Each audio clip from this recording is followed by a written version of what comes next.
Hemos titulado el sermón en esta tarde Viviendo por su gracia y está basado en Efesios capítulo 2 del 1 al 10, Viviendo por su gracia. Y quiero traer una enseñanza para ustedes en esta tarde. La enseñanza es que el cristiano vive y glorifica a Dios en este mundo por su gracia. Esa es una verdad inequívoca de cada persona cristiana. Vivimos y además glorificamos a Dios en este mundo por su gracia. Por eso es necesario que nosotros en esta tarde aprendamos algunos elementos que están relacionados a la gracia de Dios, algunos elementos. Y yo voy a ver si podemos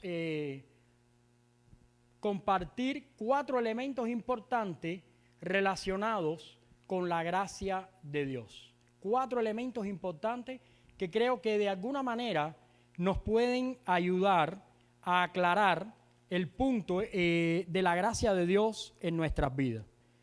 De la gracia de Dios hemos hablado mucho, pero muchas veces tenemos como conceptos medios equivocados acerca de ella. ¿Ve? Conceptos equivocados. Lo primero que tenemos que resaltar en esta tarde es la condición humana sin la gracia de Dios. La condición humana sin la gracia de Dios.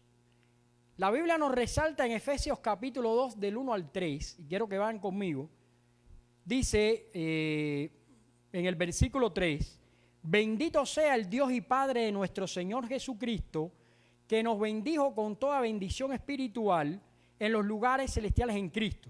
Capítulo 1 de Efesios, versículo 3.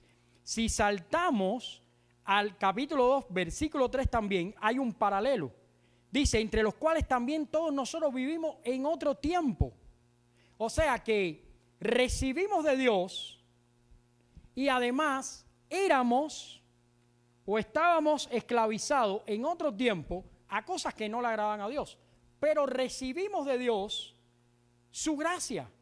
Y su gracia, que muchos la han descrito como el favor inmerecido de Dios, esa gracia de Dios ha venido a nuestras vidas y ha cambiado totalmente nuestras vidas. La gracia de Dios es la única cosa en este mundo que puede contrarrestar y neutralizar los efectos del pecado. Y ese es el error del mundo. El mundo está buscando mejor tecnología, el mundo está empoderando a hombres más inteligentes, el mundo está buscando más soluciones científicas porque el mundo se está enfrentando a las consecuencias de su propio pecado. Pero el mundo no acaba de entender, por su propia rebeldía, que la única manera de resistir el pecado, la única manera de contrarrestar y anular los efectos del pecado es precisamente la gracia de Dios. Porque no hay ningún otro elemento capaz de ser útil y eficaz cuando de pecado hablamos. La Biblia dice, por cuanto todos pecaron, todos están destituidos de la gloria de Dios. Y ahí me resalta una pregunta, porque cada uno de nosotros viene de un contexto diferente, pero creo que algo tenemos en común. En nuestros países, una de las religiones más fuertes que se practica es el catolicismo. Y muchos de nosotros hemos recibido de herencia en el catolicismo algunos conceptos equivocados que inclusive después de ser cristianos pudiéramos estar manejando todavía. Y es esa clasificación que tiene la fe católica de pecados mortales y pecados veniales. La Biblia, y por supuesto los cristianos, cuando estudiamos la Biblia, entendemos que esa es una clasificación incorrecta. El pecado es siempre una ofensa contra Dios. Siempre es directamente un desafío en contra de la persona de Dios. Juan Calvino, tratando este tema, dijo que todo pecado contra Dios es un pecado mortal, en cuanto merece la muerte y acarrea la muerte. O sea que cuando hablamos de pecado, La Biblia nos considera a todos igualmente pecaminosos porque no hay niveles de pecado. Es tan horrible delante de Dios el que asesina a una persona como el que dice una mentira. ¿Por qué razón? Porque el hecho en sí mismo a nosotros, según nuestro juicio, nos puede parecer mejor o peor. Pero delante de Dios, el desafiar a Dios de cualquier manera merece la muerte. Merece la muerte. Por eso la necesidad de la gracia de Dios. Por eso nosotros no podemos olvidar nunca la condición humana sin la gracia de Dios. Porque la condición humana sin la gracia de Dios es separación total. La separación total de Dios significa que vivimos de una manera que no podemos ver a Dios en nada de lo que estamos haciendo, de lo que estamos pensando y de lo que estamos sintiendo. La teología católica clásica define un pecado como mortal cuando es un pecado que mata la gracia en el alma de la persona y requiere justificación mediante un sacramento de penitencia. Un pecado venial es un pecado de menor gravedad, no destruye la gracia salvífica. Y entonces se establecen ahí una serie de recompensas o se establecen una serie de castigos y todo eso se pasa a manos de un sacerdote, de un padre, un clérigo, como le quieran llamar. Y entonces él te dice, bueno, en un confesatorio, dime cuáles son tus pecados. No, yo, padre, he pecado y me rasuré la barba y cuando me corté tuve pensamientos impuros. Entonces dice, bueno, pero eso es venial. Porque ¿a quién le puede perjudicar un pensamiento impuro? Nada más que a él. Entonces, coge 2 Padres Nuestros, 3 Ave María y continúa tu viaje, ¿no? Pero no hubo una transformación en la conducta. Pero viene otro y dice, padre, ahora mismo salí por un balcón corriendo, estaba con la mujer del carnicero, el hombre me cayó atrás con el cuchillo, estoy escondido aquí. Dice, bueno, este es un pecado de muerte, esto es horrible lo que tú has hecho. Bueno, te voy a poner otra penitencia. Y el sacerdote ahí va administrando esa penitencia. ¿Dónde está el problema? El problema es que ninguna de esas penitencias produce cambios y transformación. Ninguna. Y además, esas penitencias, todas son, o todos esos pecados son un desafío total a Dios. Y ahora quizás tú puedes decir, oye, pastor, a ti hoy te dio por el catolicismo, es una locura, te has venido con el catolicismo en la cabeza. Bueno, pero es que hay veces yo veo que la gente actúa de esa manera. Hay veces que hablo más de Gabriel y digo, pero no es tan malo lo que estoy diciendo. Es venial lo que estoy diciendo. Pero si hablan mal de mí es pecado mortal. ¿Sí o no? Y trabajamos de esa manera, esa es la mentalidad que nosotros tenemos, que empezamos a clasificar los pecados y decimos, bueno, una botellita de ron en mi casa, me pongo contentón, me acuesto a dormir, eso no le hace daño a nadie. Cuidado, porque puede ser un vicio, porque después viene una botellita tras otra y un día no solo tú consumes las botellitas, sino que pones a volar los envases. Y ya le empiezas a tirar las botellas por la cabeza a todo el mundo, porque te pones agresivo. Entonces pasas de venial a mortal en tu mentalidad. Déjame decirte, desclasifica todo eso. Eso lo hemos heredado de nuestros padres, nuestros abuelos y de todo, pero eso es un error. La Biblia dice que todos hemos pecado y que todos hemos desafiado a Dios y que todos los pecados son horribles delante de Dios y todos merecen un castigo de parte de Dios. Y eso, cuando nosotros lo entendamos, primeramente vamos a tener una verdadera conciencia de quiénes somos realmente, de quiénes somos. Hay veces que no sabemos ni quiénes somos. No, hay gente que no sabe no solamente ni quién es, sino qué es lo que hace en el mundo y para qué ha nacido. Por ejemplo, yo me acuerdo, y seguro que Rafa también se acuerda, cuando nosotros estábamos en Cuba, que nos encontramos en la esquina gente borracha y tú le decías, chico, ¿pero por qué estás tomando? Y dice, no hay más nada. No hay más nada. Bueno, pero yo se lo digo en español, no en cubano. En cubano le digo, no hay más nada. Y ahí, imagínate, no hay más nada. Pero fíjate, es un poco contradictorio porque no hay nada de comer, pero hay alcohol. entonces te estás destruyendo la vida en manos de los que te quieren destruir la vida. Todo lo contrario, tú deberías estar sano para poderte escapar de ese lugar. Pero, ¿qué es lo que hacemos? Bueno, no hay más nada y nos destruimos. Entonces, miren hermano, necesitamos urgentemente la gracia de Dios. Porque sin la gracia de Dios nosotros no sabemos vivir. Sin la gracia de Dios tomamos malas decisiones. Sin la gracia de Dios nos acercamos más al pecado. ¿Sabes por qué? Mira, léelo en la Biblia. Dice, Él nos dio vida a nosotros cuando estamos muertos en delitos y pecados. O sea, Él tomó la iniciativa de darnos vida. Todavía nosotros no sabíamos nada de Cristo, ni de cristianismo, ni de nada. Pero Él tomó la decisión de que nosotros íbamos a ser salvos.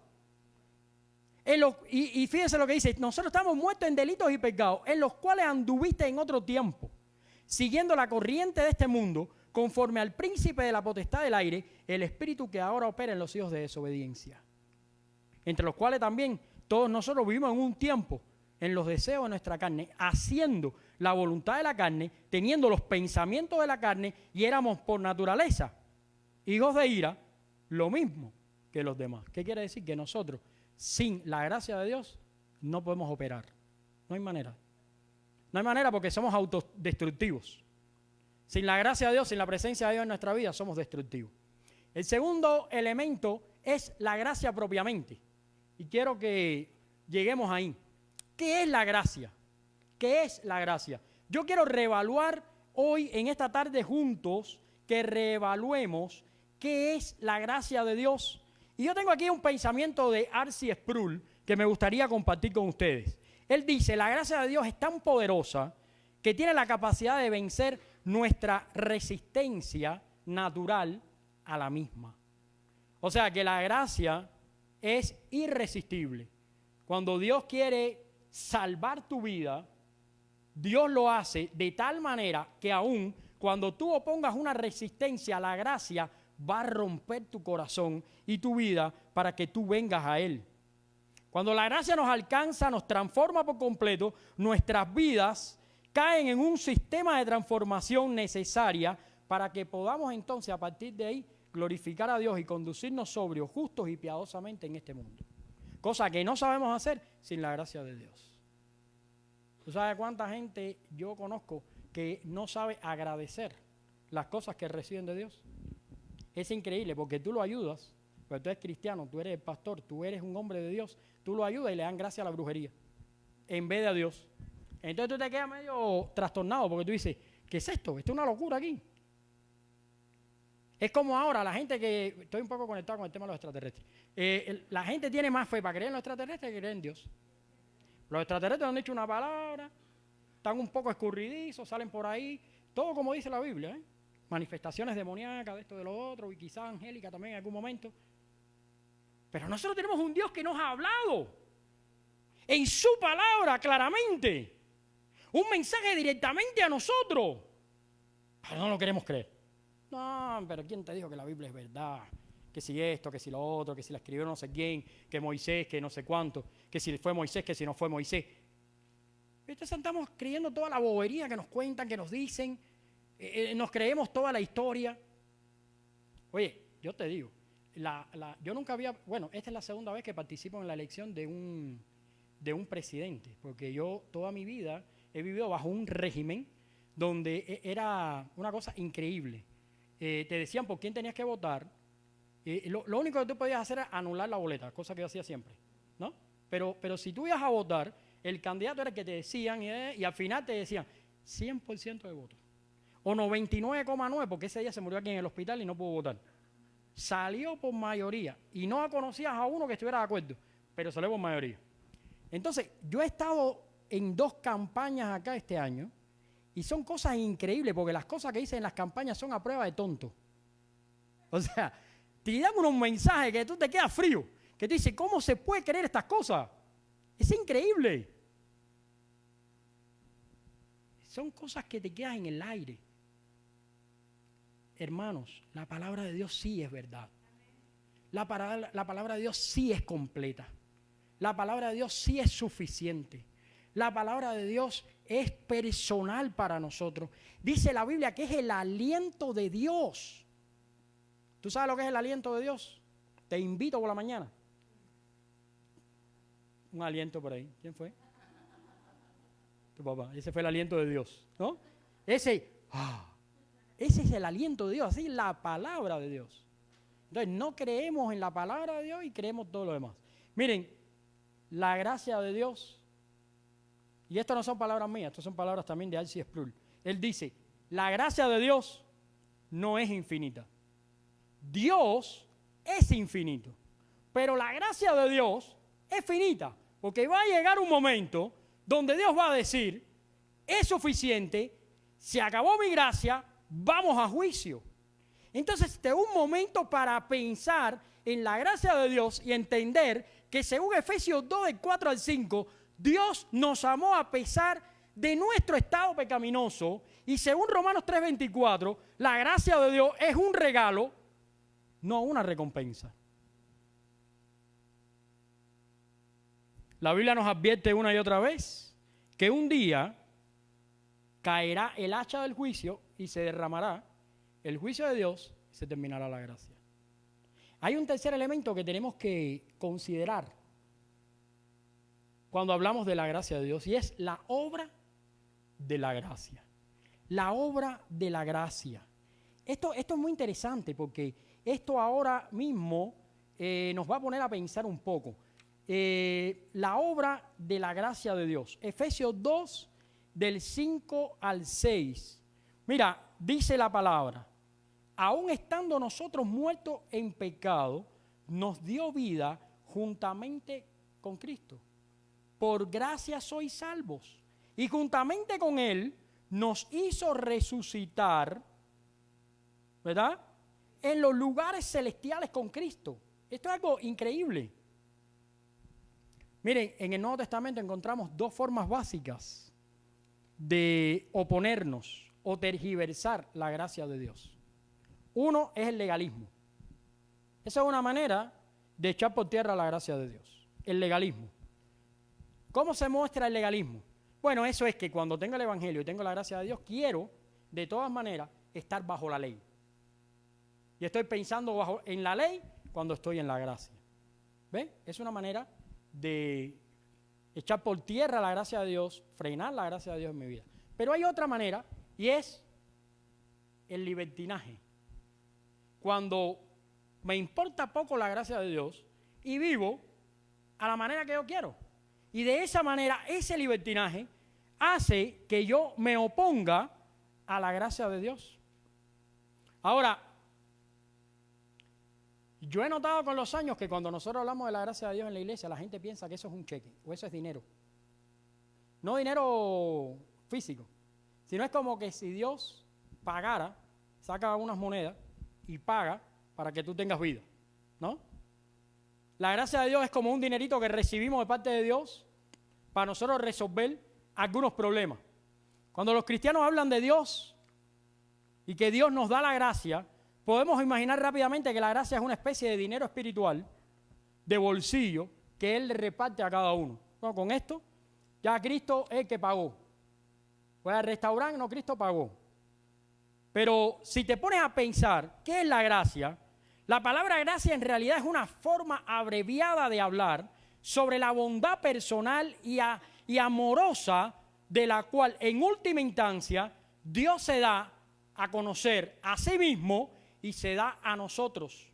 Por eso, cuando hablamos de la obra de gracia, tenemos que entender que la obra de gracia está basada en una relación. Mira, en la Escritura la gracia de Dios nunca se separa del Dios de la gracia. No he visto a nadie viviendo bajo la gracia de Dios que no tenga una relación con el Dios de la gracia. Por eso yo no le creo al cristianismo ni a la mitad de los cristianos. Ese resulta un poco difícil, un poco triste, pero no te creo el cristianismo, no te lo creo. ¿Sabes por qué no te lo creo? Porque no creo que tengas una relación con Jesús. Porque jamás veo en la Biblia que tú puedes tener los efectos, los beneficios y las bendiciones de la gracia de Dios en tu vida, pero no tienes una relación con el Dios de la gracia.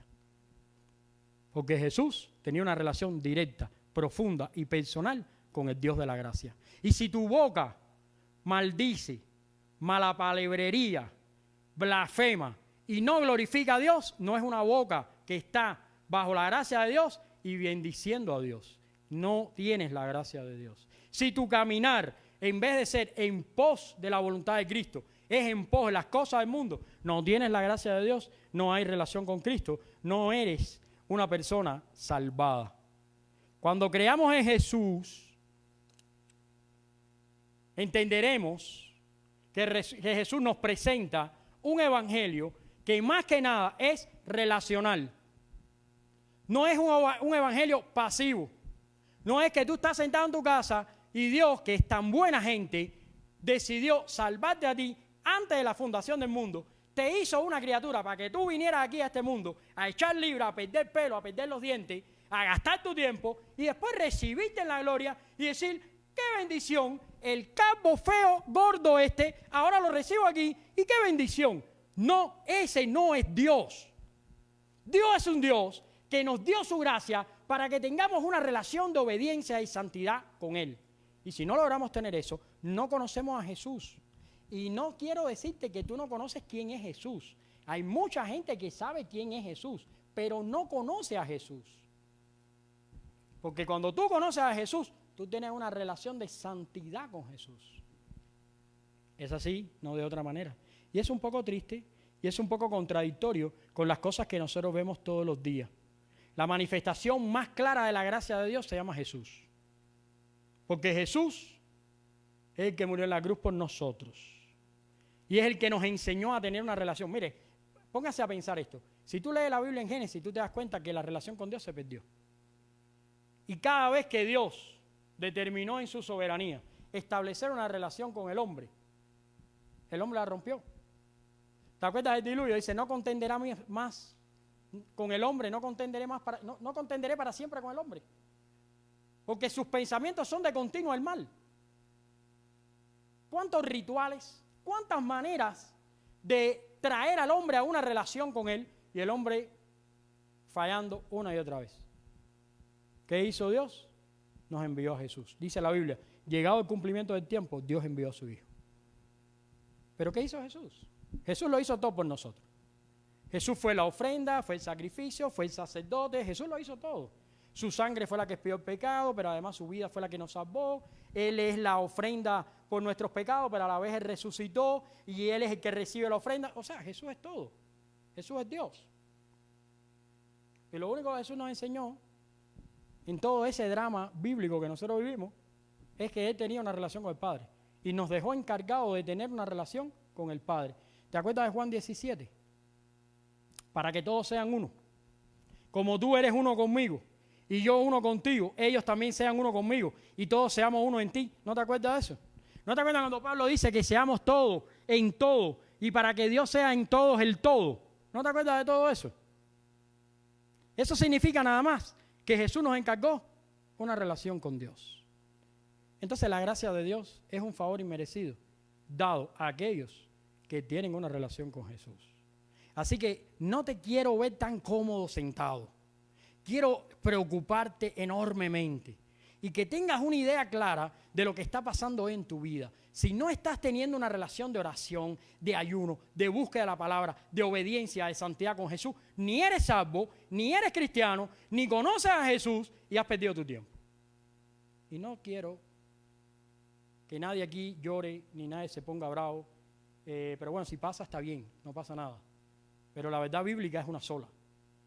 ¿Ok? ¿Por qué? Porque tenemos mucha gente dentro de la iglesia cómoda, sentado, cogiendo aire acondicionado, ¿verdad?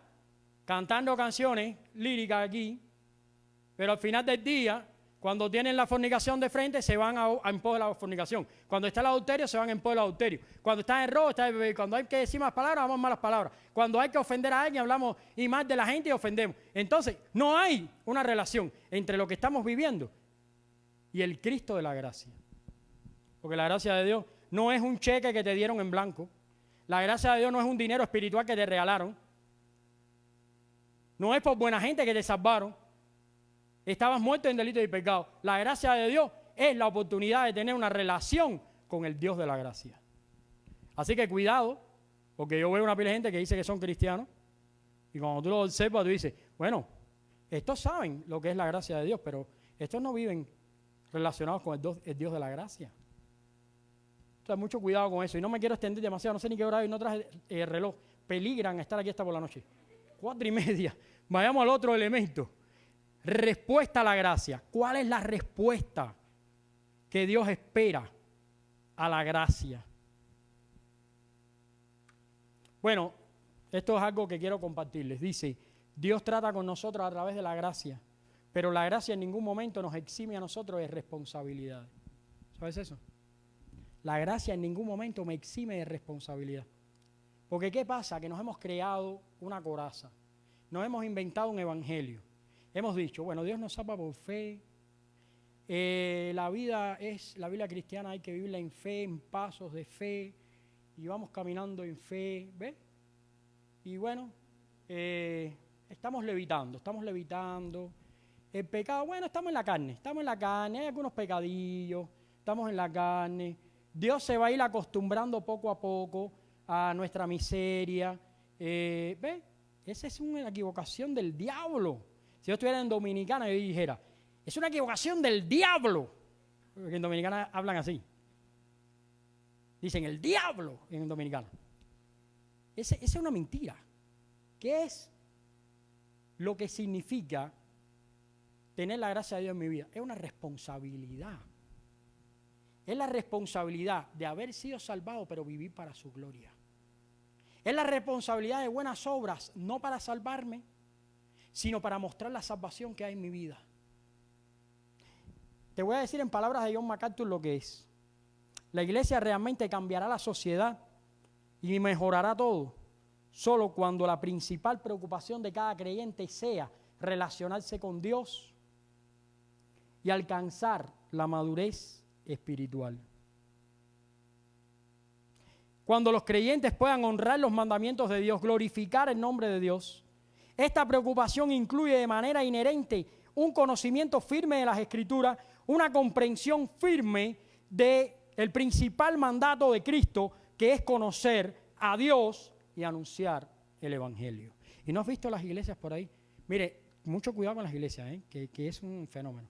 Porque hay iglesias que tienen un enfoque social tan grande que no hay espacio ni para conocer a Dios ni para vivir el Evangelio. Entonces las iglesias están pensando en los hombres que se están perdiendo, están pensando en no sé quién que no tiene hambre, que vamos a construir no sé qué, y todo eso es correcto. Pero todo eso tiene que ser la consecuencia de venir aquí y de en los hogares tener un conocimiento de Dios y una relación con Dios. Que el mundo no va a cambiar a menos que los cristianos se preocupen más por conocer a Dios. Porque cuando tú conozcas más a Dios, vas a vivir mejor para Dios. Vas a glorificar más a Dios. Cuando tú conozcas a Dios, las cosas van a ser diferentes. Quiero que vayas conmigo al versículo 10 porque Pablo magistralmente en este capítulo 2 nos da una conclusión de estas palabras de que somos salvos por la cruz. Y esto es una conclusión hermosa. Dice, porque somos hechura suya, creados en Cristo Jesús para buenas obras, las cuales Dios preparó de antemano para que anduviésemos en ella. ¿Sabes lo que significa somos hechura suya? ¿Qué significa eso? Los que saben coser, las hermanas que saben coser y tejer, ¿qué cosa es la hechura? ¿Cómo es? La forma, el molde, ¿verdad? Tenemos las mismas medidas. Dice, estamos creados a las medidas de Jesús. Pero fíjense, ¿para qué hemos sido creados? Que no es para vegetar en la iglesia, sino para hablar del Evangelio. Dice, porque somos creados como hechura de Cristo Jesús para buenas obras, las cuales Dios preparó de antemano para que nosotros anduviésemos en ellas. Bueno, aquí la única manera de poder enterarte de las obras que Dios preparó de antemano para que anduviéramos en ellas es teniendo una relación con Dios. Porque ¿cómo te vas a enterar? ¿Vas a esperar que te lo diga yo? Bueno, y si yo te digo las cosas que a mí me convienen. Y eso es lo que le pasa a mucha gente en la iglesia. Hay veces, yo pienso, que los pastores no son los únicos que tienen la culpa en las iglesias, que también los miembros. Porque dejan a los pastores decir cosas que no son bíblicas. Y le dan esa responsabilidad a los pastores, lo que tú digas es lo que vamos a hacer. Pero esa no es la mentalidad, ¿verdad, David? ¿Cómo es la mentalidad? Beriana. Todo lo que yo dije hoy aquí va a quedar grabado. Usted tiene que confrontarlo con la Escritura a ver si yo dije la verdad. Porque a lo mejor yo le simpatizo y todo le cayó bien, pero no dije toda la verdad. O a lo mejor yo le caigo mal y usted está pensando mal de mí, pero no todo lo que dije es malo tampoco. Entonces, usted tiene que revisar lo que hablamos. Y sobre todo, usted tiene que conocer a Dios. Porque miren, al final del día, le voy a decir, el único que puede bendecir su vida es Dios. El único que va a cambiar su futuro es Dios. El único que conoce perfectamente su pasado, su presente, es Dios. El único que puede obrar a favor de usted es Dios. No quiera conocerme tanto a mí, conozca más a Dios. Que en realidad yo no le puedo resolver un problema a nadie. Yo solo puedo hablar la palabra de Dios que Dios me da a mí primeramente. Pero tú tienes que conocer a Dios para que Dios hable a tu vida, para que Dios transforme tu vida. Quiero concluir, porque no me quiero extender. La gracia de Dios es el fundamento, bueno, uno de los fundamentos de nuestra fe. Reconocer su amor y misericordia nos lleva a la gratitud y la obediencia. 3 aplicaciones prácticas que quiero que te lleves en esta tarde. Reconoce tu condición sin la gracia. Porque cuando tú entiendas que de ti, sin la gracia de Dios, te va a ir todo mal, vas a ir corriendo a Dios. Segundo, agradece la gracia de Dios en Cristo. Agradece. Hay cosas que pasan en nuestra vida, buenas y malas, hay que agradecer, porque Dios está trabajando en nosotros. Y por último, vive en obediencia y ¿en qué más? En gratitud. Porque al final del día solo eso nos queda. Solo eso tenemos que le podemos dar a Dios. ¿Te acuerdas en la Biblia, en el Antiguo Testamento, que decía, ¿con qué me presentaré delante de Dios? Con 10,000 carneros, con no sé cuántos ni arroyos de aceite. Dice, no. Solamente como Michael, el hacer justicia y amar misericordia y humillarte ante tu Dios. Eso es todo. O sea, no es complicado, pero es una relación. Espero que este mensaje haya sido de bendición para su vida en esta tarde. Y que a partir de hoy usted se vaya acá preocupado. Yo que estaba preocupado, porque yo he estado preocupado todos estos días. Estoy que ni duermo ahí un poco. Yo creo que se preocupe por la gracia de Dios. Míralo aquí, me lo devolvieron. Aquí está. Se preocupe por la gracia de Dios. Por la gracia de Dios. Porque es una bendición tener una relación con Dios. Lo más triste que nos puede pasar es estar durante años en este lugar diciendo que aquí hay una iglesia, que aquí amamos a Dios, pero no tenemos una relación con Él. Aquí esto es un grupo que hace lo que dice el pastor, lo que inventa un miembro de la iglesia, cogemos la Biblia y aplicamos lo que nos da la gana. Ese sería un desastre. También sería un desastre que yo toda la vida tuviera que estar recibiendo aquí gente que viene a vivir la vida como le da la gana, a pesar de que oye cosas que producen cambio. Hay un día donde ya el pastor se cansa y dice, no vengas más. ¿Viste?